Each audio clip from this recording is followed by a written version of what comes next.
You, John Fitzgerald Kennedy, do solemnly swear. I, John Fitzgerald Kennedy, do solemnly swear. That you will faithfully execute the office of President of the United States. That I will faithfully execute the office of President of the United States. And will, to the best of your ability. And will, to the best of my ability. Preserve, protect, and defend the Constitution of the United States. Preserve, protect, and defend the Constitution of the United States. So help you God. So help me God.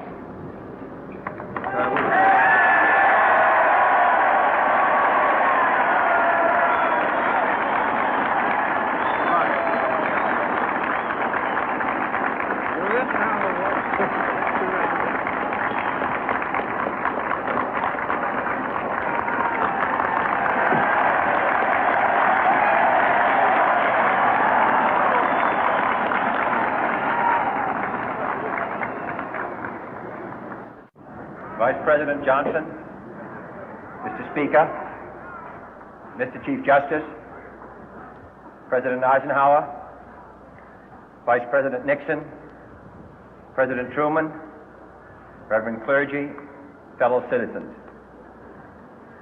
We observe today not a victory of party, but a celebration of freedom, symbolizing an end as well as a beginning, signifying renewal as well as change.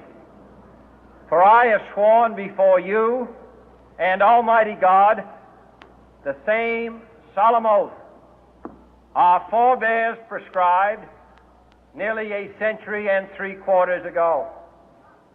The world is very different now, for man holds in his mortal hands the power to abolish all forms of human poverty and all forms of human life.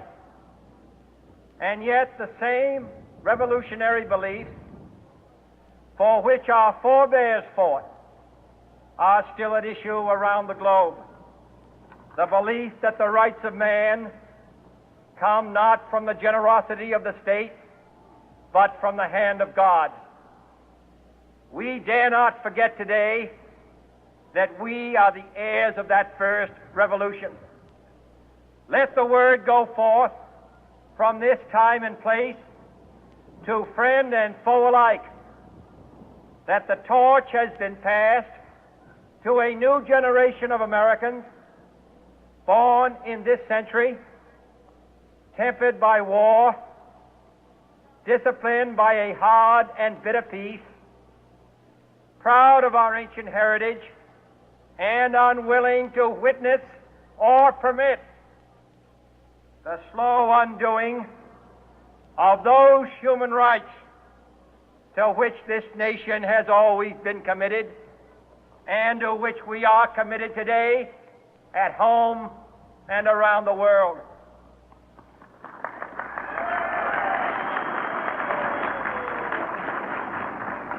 Let every nation know, whether it wishes us well or ill, that we shall pay any price, bear any burden, meet any hardship, support any friend, oppose any foe to assure the survival and the success of liberty.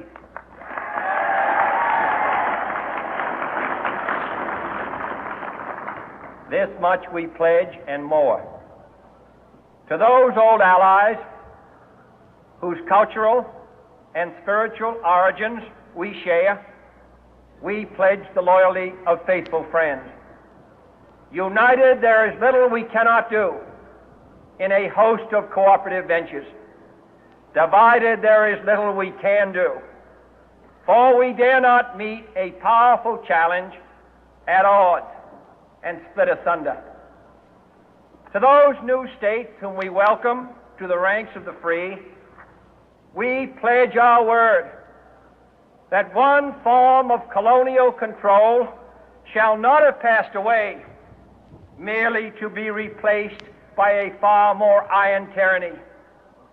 We shall not always expect to find them supporting our view, but we shall always hope to find them strongly supporting their own freedom, and to remember that in the past, those who foolishly sought power by riding the back of the tiger ended up inside.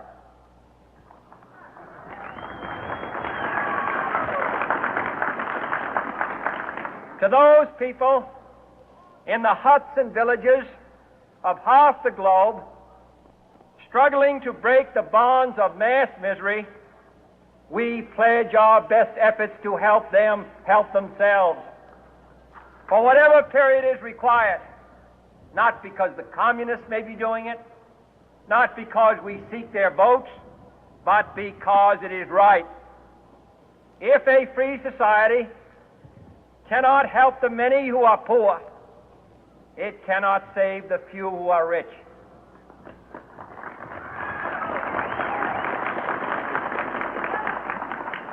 To our sister republics south of our border, we offer a special pledge to convert our good words into good deeds, in a new alliance for progress, to assist free men and free governments in casting off the chains of poverty. But this peaceful revolution of hope cannot become the prey of hostile powers. Let all our neighbors know that we shall join with them to oppose aggression or subversion anywhere in the Americas. And let every other power know that this hemisphere intends to remain the master of its own house.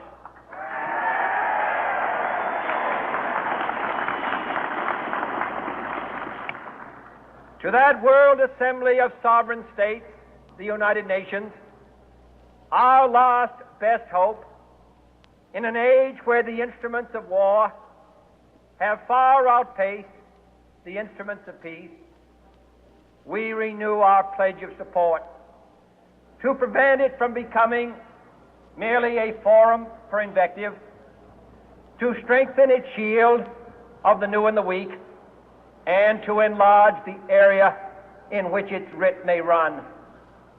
Finally, to those nations who would make themselves our adversary, we offer not a pledge, but a request that both sides begin anew the quest for peace.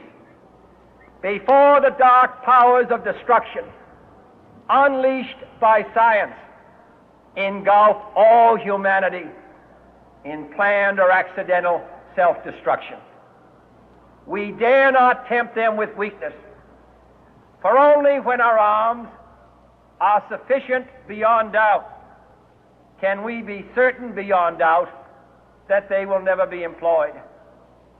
But neither can two great and powerful groups of nations take comfort from our present course, both sides overburdened by the cost of modern weapons, both rightly alarmed by the steady spread of the deadly atom, yet both racing to alter that uncertain balance of terror that stays the hand of mankind's final war. So let us begin anew, remembering on both sides that civility is not a sign of weakness, and sincerity is always subject to proof. Let us never negotiate out of fear, but let us never fear to negotiate.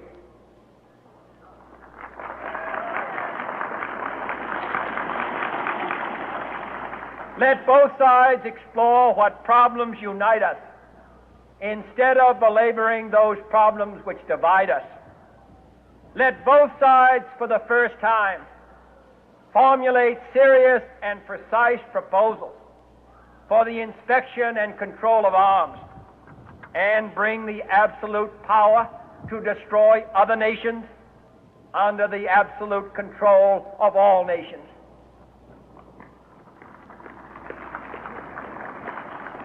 Let both sides seek to invoke the wonders of science instead of its terrors. Together, let us explore the stars, conquer the deserts, eradicate disease, tap the ocean depth, and encourage the arts and commerce. Let both sides unite to heed in all corners of the earth the command of Isaiah to undo the heavy burden and let the oppressed go free.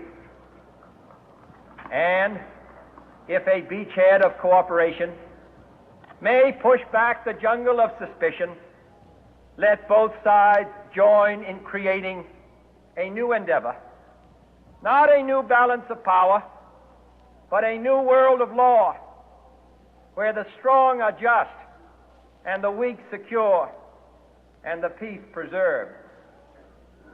All this will not be finished in the first 100 days, nor will it be finished in the first 1,000 days, nor in the life of this administration, nor even perhaps in our lifetime on this planet.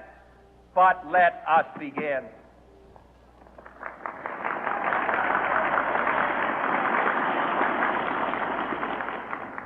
In your hands, my fellow citizens, more than mine, will rest the final success or failure of our course.